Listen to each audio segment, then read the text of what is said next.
The Tale of the Student and His Son. Part 1. The Redoubt of the Magicians. Once upon the margin of the unpastured sea there stood a city of pale towers. In it dwelt the wise. Now that city had both law and curse. The law was this, that for all who dwelt there life held but two paths. They might rise among the wise and walk clad with hoods of myriad colors, or they must leave the city and go into the friendless world.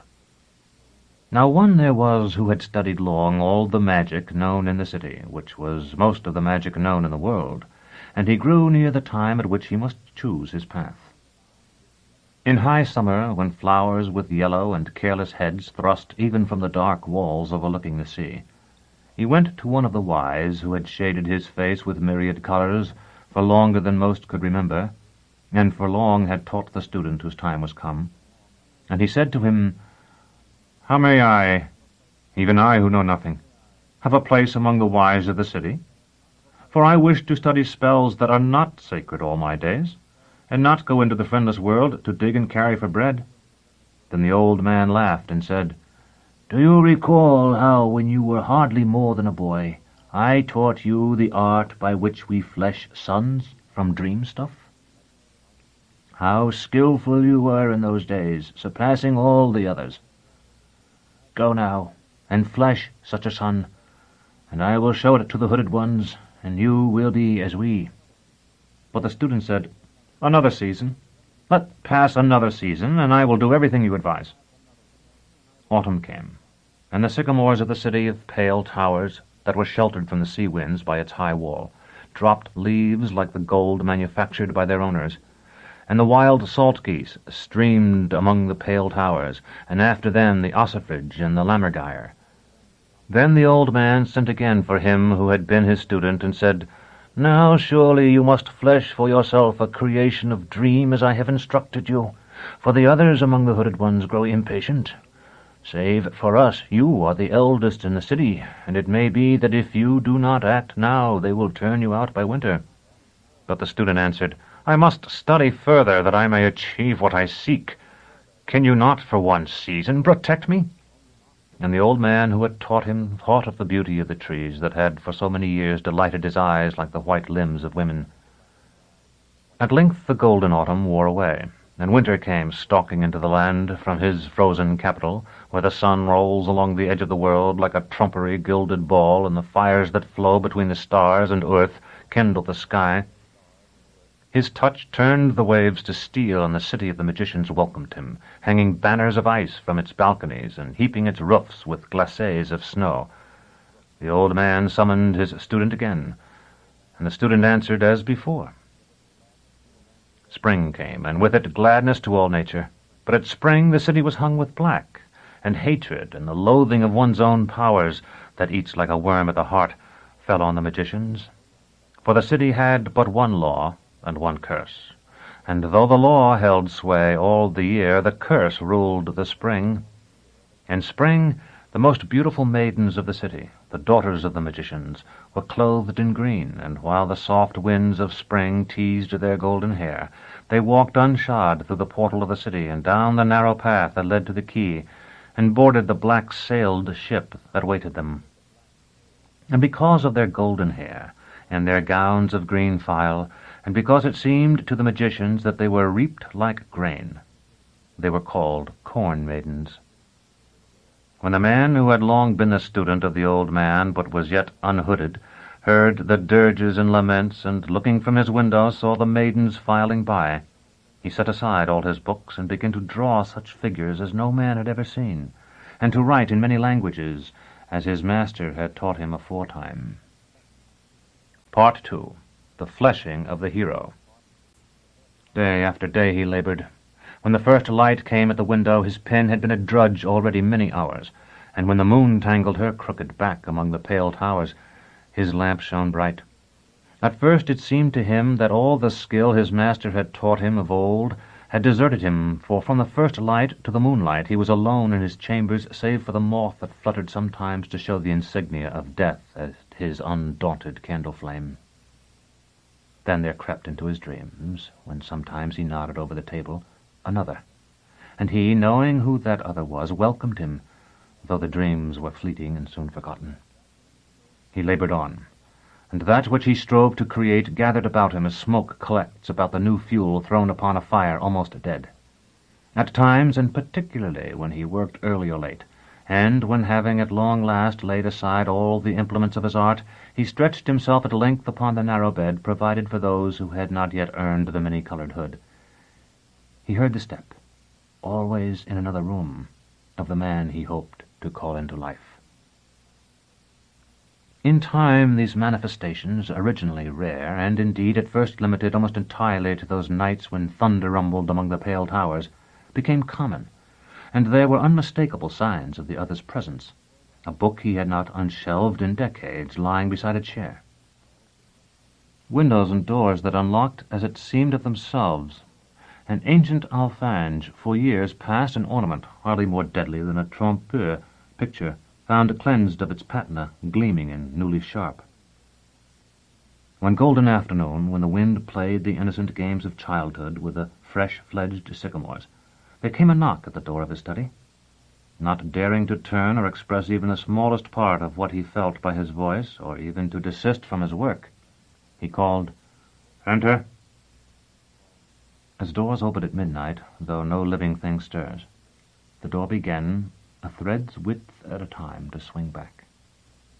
Yet as it moved, it seemed to gather strength, so that when it was open, as he judged by the sound, enough that a hand might have been thrust into the room, it seemed that the playful breeze had come in by the window to push life into its wooden heart. And when it was open, as he judged again, wider still, so much so that a diffident helot might have entered with a tray, it seemed a very sea-storm seized it and flung it back against the wall. Then he heard strides behind him, quick and resolute, and a voice respectful and youthful, yet deep with a cleanly manhood, addressed him, saying, "Father, I little like to vex you when you are deep in your art, but my heart is sorely troubled and has been so these several days, and I beg you by the love you have for me to suffer my intrusion and counsel me in my difficulties."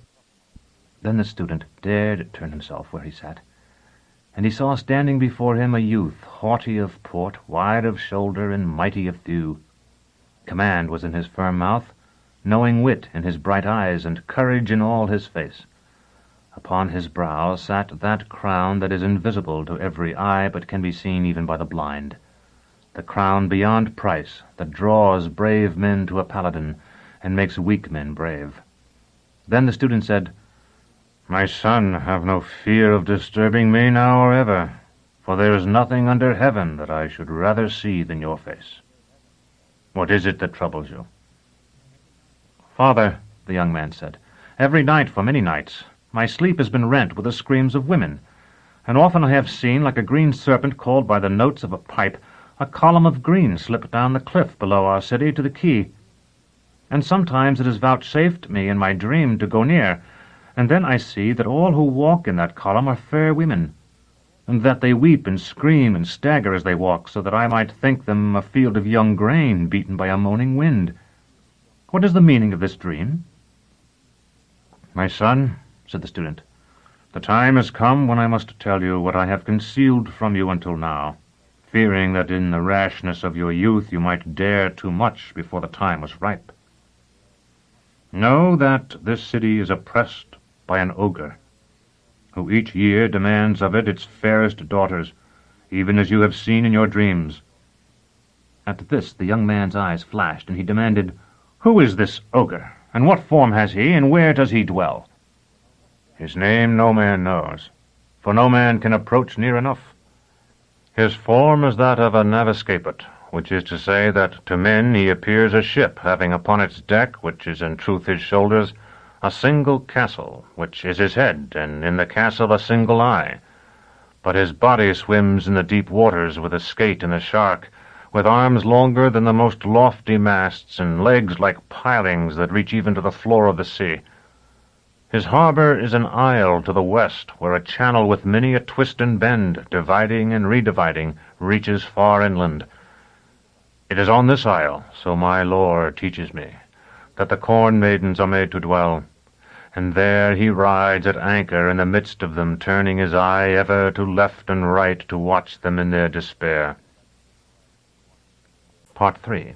The Encounter with the Princess. Then the young man fared forth, and gathered to him other young men of the city of the magicians to be his crew, and from those who wore the coloured hoods he obtained a stout ship, and all that summer he and the young men he had gathered to him armoured her, and mounted on her sides the mightiest artillery, and 100 times practised the making of sail, and the reefing of sail, and the firing of the guns, until she answered as a blooded mare does to the rein. For the pity they felt for the corn maidens, they christened her Land of Virgins. At last, when the golden leaves fell from the sycamores, even as the gold manufactured by magicians falls at last from the hands of men, and the grey salt geese streamed among the pale towers of the city, with the lammergeier and the ossifrage screaming after them, the youths set sail.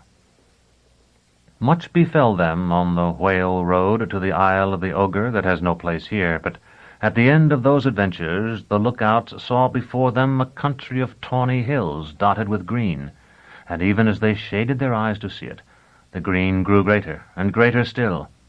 Then the young man, whom the student had fleshed from dreams, knew that it was indeed the Isle of the Ogre, and that the corn maidens were hastening to the shore for the sight of his sail. Then were the great guns readied, and the flags of the city of the magicians, that are all of yellow and black, were hung in the rigging. Near they came, and nearer, until, fearing to run aground, they put about and beat along the coast. The corn maidens followed them, and following attracted more of their sisterhood, until they covered all the land like grain indeed. But the young man did not forget what he had been told, that the ogre lived among the corn maidens. After a half-day's sailing they rounded a point and saw that the coast fell away as a deep channel that did not end, but wound its way among the low hills of the country until it was lost to sight. At the entrance to this channel stood a calotte of white marble, surrounded by gardens, and here the young man ordered his companions to cast anchor, and went ashore. He had no more than set foot on the soil of the isle than there came to meet him a woman of great beauty, swart of skin, black of hair, and luminous of eye. He bowed before her, saying, "Princess or queen, I see that you are not of the corn maidens. Their robes are green, yours is sable. Yet were you to wear a dress of green, I should know you still, for your eyes sorrow not, and the light that is in them is not of worth." "You speak truly," the princess said, "for I am Noctua, the daughter of the night, and the daughter too of him who you have come to slay."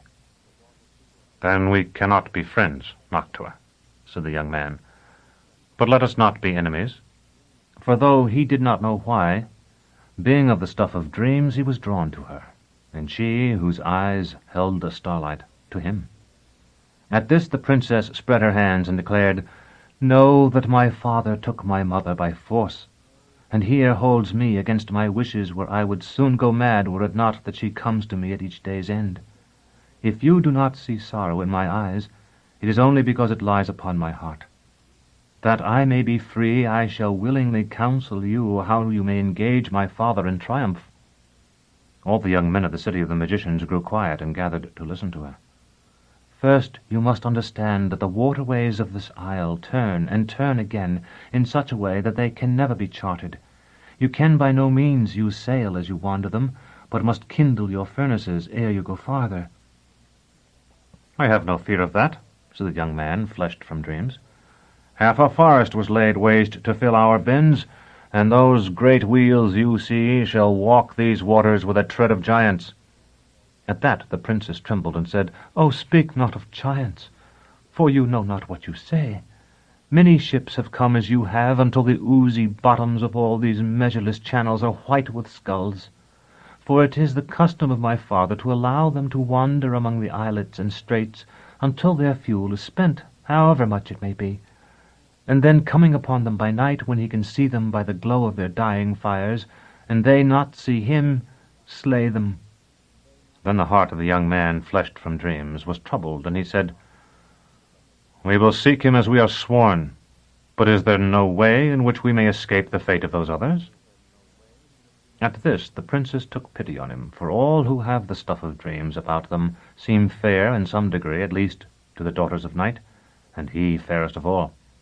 Thus she said, "To find my father before your last stick is burned, you need only search out the darkest water, for wherever he passes his great body raises a foul mud, and by observing it you may discover him.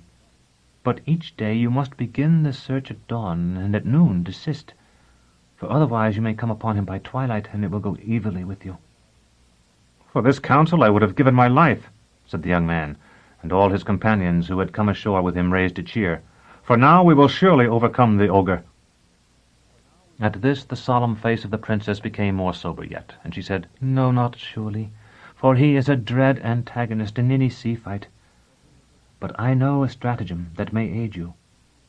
You have said that you came well supplied. Have you tar to pay your ship, should she leak?" "Many barrels," said the young man. "Then when you fight, see that the wind blows from yourself to him, and when the fight is hottest, which will not be long after you have joined, have your men cast tar into your furnaces. I cannot promise that it will give you the victory, but it will aid you greatly." At this all the young men thanked her most extravagantly, and the court maidens who had stood shyly by, while the young man fleshed from dreams and the daughter of night spoke, raised such a cheer as maidens raise, a cheer not strong, but filled with joy. Then the young men made ready to depart, kindling the fires in the great furnaces amidships until the white spectre was born that drives good ships ahead no matter what wind may blow. And the princess watched them from the strand and gave them her blessing. But just as the great wheels began to turn, so slowly at first that they appeared scarcely to move, she called the young man, fleshed from dreams, to the railing, saying, "It may be that you shall find my father. Should you find him, it may be that you shall defeat him, laying low even such prowess as his. Yet even so, you may be sorely vexed to find your way to the sea once more, for the channels of this isle are most wondrously wrought. Yet there is a way. From my father's right hand you must flay the tip of the first finger. There you will see 1,000 tangled lines. Be not discouraged, but study it closely, for it is the map he followed in webbing the waterways, that he himself might always have it by him." Part 4. The Battle with the Ogre.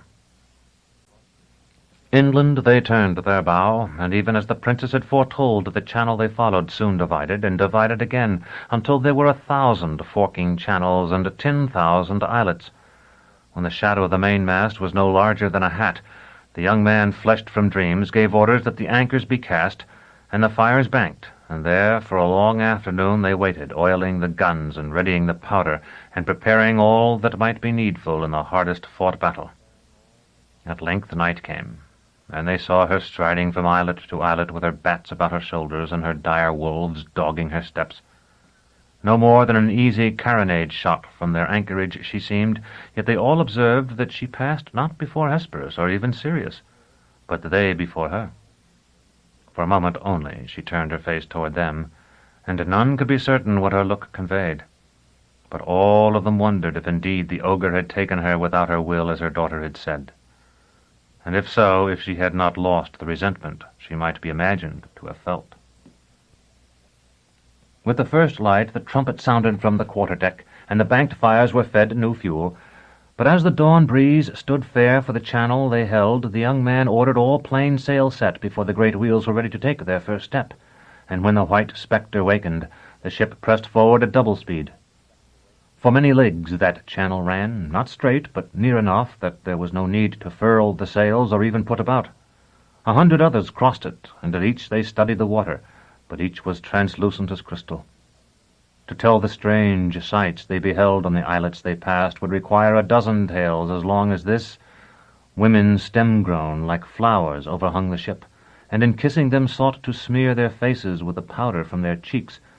Men to whom wine had brought death long before lay by springs of wine and drank still, too stupefied to know their lives were past. Beasts that would be omens to future times, with twisted limbs and fur of colors never seen, waited the nearer approach of battles, earthquakes, and the murders of kings. At last the youth who stood first mate to the young man, fleshed from dreams, approached him where he waited near the steersman, saying, "Far we have travelled on this channel already. and the sun, that had not shown his face when we bent our sails, approaches his zenith. Following it, we have crossed 1,000 others, and none has shown a trace of the ogre. May it not be that it is an unlucky course we take? Would not it be wiser to turn aside soon and try another?" Then the young man answered, "Even now we pass a channel to starboard. Look down and tell me if its waters are more soiled than our own." The youth did as he was bid, and said, "Nay, clearer." "Soon now another opens to port. To what depth can you see?" The youth waited until the ship stood opposite the channel of which the young man spoke, and then he answered, "To the utmost. I see the wreck of a ship of long time past, many a fathom down." "And can you see so far in this channel we sail now?" Then the youth looked at the waters they cleaved, and they were become as ink, and the very splatters that flew from the labouring wheels might have been rooks and ravens. At once understanding came to him, and he shouted to all the others to stand by the guns, for he could not tell them to make ready who had made ready so long before. Ahead lay an islet, higher than most, crowned with tall and sombre trees, and here the channel bent gently, so that the wind that had been dead astern was at the quarter. The steersman shifted his grip on the wheel, and the watch paid out certain sheets and tightened others, and the ship's prow came around the quick curve of the cliff, and there before them lay a long hull of narrow beam, with a single castle of iron amidships, and a single gun larger than any they carried, thrusting from its one embrasure. Then the young man, fleshed from dreams, opened his lips to shout to the bow-chaser crews that they should fire. Before the words could be spoken, the great gun of their enemy roared, and its sound was not as thunder or as any other sound familiar to the ears of men, but rather it seemed that they had stood in a tall tower of stone, and it had fallen all around them in a moment. And the ball of that shot struck the breech of the first gun of their starboard battery, and striking it, broke it to pieces, and shattered itself as well, so that the fragments of the breaking of both scattered through the ship like dark leaves before a great wind, and many died thereby. Then the steersman, waiting no order, swung the ship about until her port battery bore, and the guns fired each by the will of the man that pointed it, as wolves howl at the moon. And their shots flew about the single castle of the enemy to either side, and some struck it, so that it tolled knells for those who had perished a moment before, and some struck the water before the hull that bore it, and some struck the deck, which was of iron also, and at that contact fled shrieking into the sky. Then the single gun of their enemies spoke again. And so it continued, in moments that seemed whole years of time. At last the young man bethought him of the advice of the princess, the daughter of night. But though the wind blew strong, it was hardly more than astern of his ship, and if he were to shift until it blew from him to his enemy, as the princess had counselled, for many moments no gun would bear but the bow-chasers, and then, when a battery might be brought to bear, it would be the starboard, of which one gun was destroyed and so many men dead. But it came to him in that moment that they fought as 100 others had fought, and that these 100 others were all dead, their ships sunk, and their bones scattered among the myriad channels that whirled and tangled the face of the Isle of the Ogre. Then he gave his order to the steersman, but none answered, for he was dead, and the wheel he had held him. So seeing, the young man, fleshed from dreams, took the spokes in his own hands, and presented to their enemy the ship's narrow bow. Then it was seen how the three sisters favour the bold, for the next shot from their enemy, that might have raked her from stem to stern, went to port by the length of an oar, and the next to starboard by the width of a boat. Now their enemy, who had stood fast before, neither seeking to fly nor to close, swung about. Seeing that he would escape them if he could, the crew raised a great shout, as though already they had won the victory. But marvellous to see, the single castle, which all had until then believed fixed, swung about the other way, so that its great gun, that was greater than any of their own, still bore. A moment later, and its ball had struck them amidships, dashing a gun of the starboard battery from its truck as a drunken man might fling an infant from its cradle, and sending it skittering across the deck and smashing everything in its path. Then the guns of the battery, those that remained, spoke all in a chorus of fire and iron, and because the distance was now less than half what it had been, or perhaps only because their enemy, having shown fear, had weakened the fabric of his being, their shot no longer struck his castle with an empty clanging, but with a cracking, as though the bell that will toll the end of the world were breaking, and ragged flaws sprang to life on the oiled blackness of the iron. Then the young man shouted into the gosport to those who had remained faithfully in the engine-room, feeding the furnaces with tree-rack, telling them to cast tar into the flames, as the princess had counselled them. At first he feared that all there were dead, then that the order was not understood in the din of battle, But a shadow fell upon the sun-brightened water that stretched between their enemy and himself, and he looked upward. In ancient times, so it is said, a tattered child, the daughter of a fisherman, found on the sand a stoppered flask, and by breaking the seal and drawing forth the cork, became queen from ice to ice. Just so it seemed, an elemental being, strong with the strength of the forging of creation, debouched from the tall smokestacks of their ship, tumbling over himself in dark joy and growing with a rush, as the wind comes. And the wind came indeed, and it seized him with its uncounted hands and bore him as a solid mass down upon their enemy. Even when nothing more could be seen, neither the long, dark hull with its deck of iron, nor the single gun whose mouth had spoken words to doom them, they wasted no moment, but fell to their guns and fired into the blackness. And from time to time they heard the gun of their enemy also firing, but no flash did they see, and where those shots struck they could not say. It may be they have struck nothing yet, and still circle around the world seeking their target. They fired until the barrels shone like ingots newly come from the crucible. Then the smoke that had poured forth so long diminished, and those below shouted by the gosport that all the tar was consumed, and the young man, fleshed from dreams, ordered that firing cease, and the men who had worked the guns fell upon the deck like so many corpses, too exhausted even to beg water. The black cloud melted, not as fog melts in the sun, but as an army strong to evil dissolves before repeated charges, giving here, stubbornly standing there, still mustering a wisp of skirmishers when it seems all has given way. In vain, then, they searched the new polished waves for their enemy. Nothing could they see, not his hull, nor his castle, nor his gun, nor any plank or spar. Slowly, so cautiously it might have been thought they feared an unseen foe, they advanced to the very spot where he had lain at anchor, noting the shattered trees and furrowed ground of the islet beyond, where their shot had spent its energies. When they were over the point at which that long iron hull had lain, the young man, fleshed from dreams, ordered the great wheels reversed, and at last halted, so that they rested as quietly as their opponent had. Then he strode to the rail and looked down, but with such an expression that no one, not even the most brave, dared to look at him. When he lifted his eyes at last, his face was set and grim, and with no word to any man he took himself to his cabin and barred the door. Then the youth that was second to him ordered the ship put about, that they might return to the white calotte of the princess, and he ordered also that wounds be bandaged and pumps set in motion, and such repairs as could be made begun. But the dead he kept with them, that they might be buried on the high sea.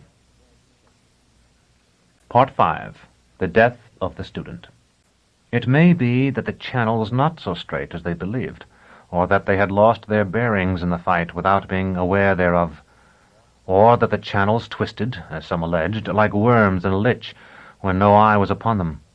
Whatever the truth might be, all day they steamed, for the wind had died away, and by the last light saw only that they cruised among islets unknown.